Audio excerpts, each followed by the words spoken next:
گوار عزیزو امانت آئی سیدنا عثمان غنی کے پاس. عثمان غنی بہت بڑی حکومت کے امیر ہیں, بہت بڑی. 2000 آدمی آ گیا شر پسند. اس نے آ کے حضرت عثمان غنی کے گھر کا گھیرا چاروں طرف سے تنگ کر لیا. حضرت عثمان غنی سے انہوں نے مطالبات شروع کر دیے. شر پسند لوگ تھے. انہوں نے کہا کہ عثمان آپ خلافت چھوڑ دیں. حضرت عثمان غنی نے فرمایا کیسے چھوڑ دوں؟ میرے رسول پاک نے فرمایا تھا عثمان اللہ تجھے ایک قمیص پہنائے گا, لوگ اتارنا چاہیں گے پر کبھی نہ اتارنا.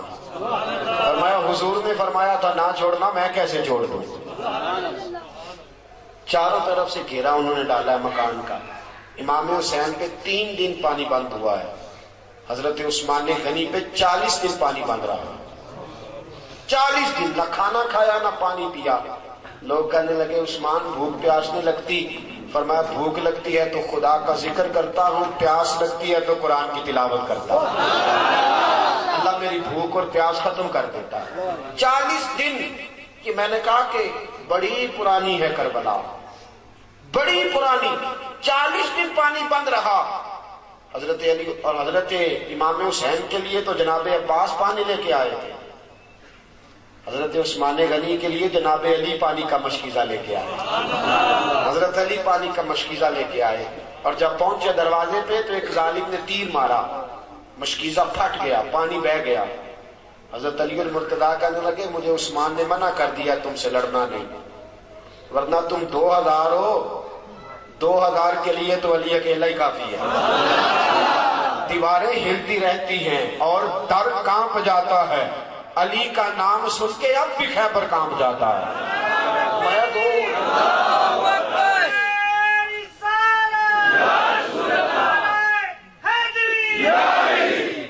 میرے عزیزو سنو, بات بڑی آگے بڑھ گئی.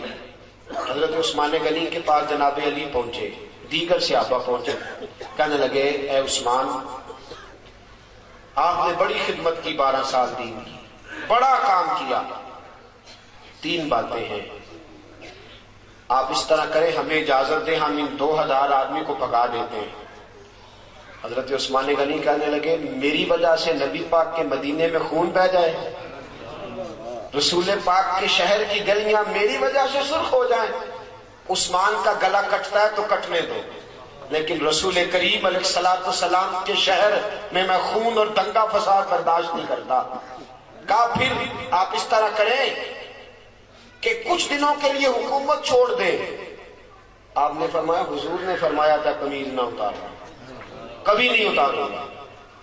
صحابہ نے تیسری پیشکش کی, کہا کچھ دنوں کے لیے مدینہ چھوڑ دیں, کچھ دنوں کے لیے مدینہ چھوڑ دیں, کچھ دنوں کے لیے, پھر آ جائیے گا حالات ٹھیک ہوں گے. آپ نے فرمایا دوستو دیکھو میری داڑھی سفید ہو گئی ہے, پتہ نہیں کس گلی میں موت آ جائے. میں مصطفیٰ کے مدینے سے باہر نہیں بڑھنا چاہتا.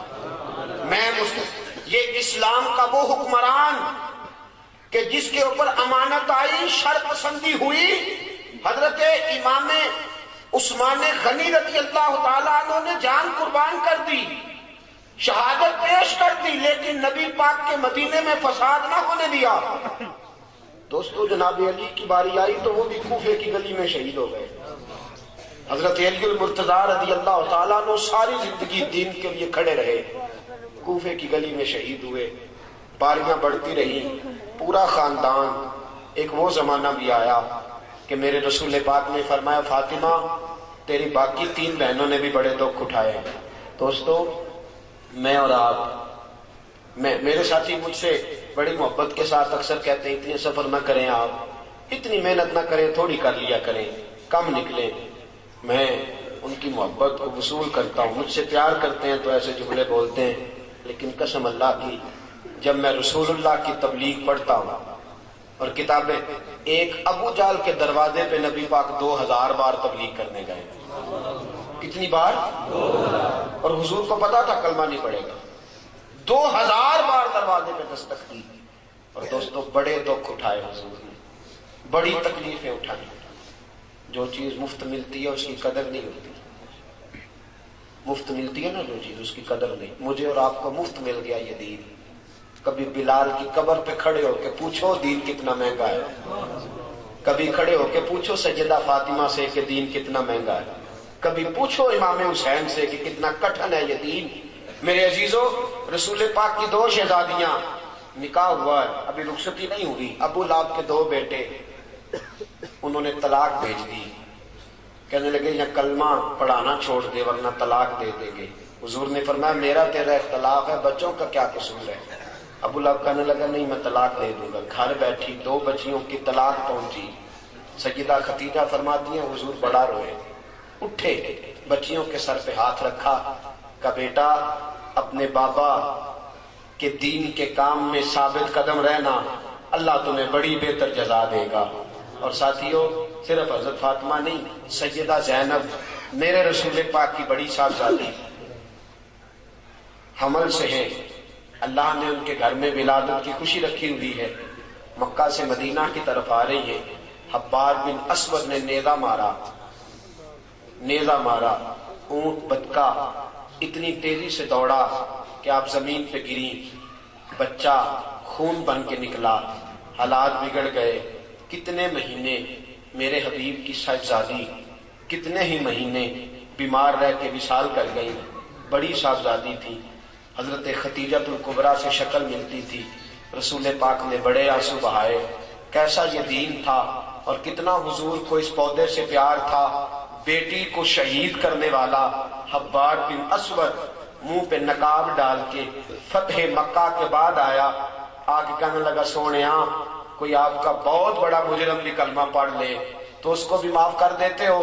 رسول پاک نے فرمایا چہرے سے نقاب ہٹا، بیٹیوں کے قاتل کبھی بھولا نہیں کرتے، تو چہرے سے نقاب ہٹا، اولاد کے قاتل کبھی بھولا نہیں کرتے، لیکن تو پڑھ لے کلمہ، مجھے سب سے زیادہ دین سے پیار ہے، اگر تو مسلمان ہو گیا تو میں تیری یہ خطا بھی معاف کرنے کو تیار ہوں۔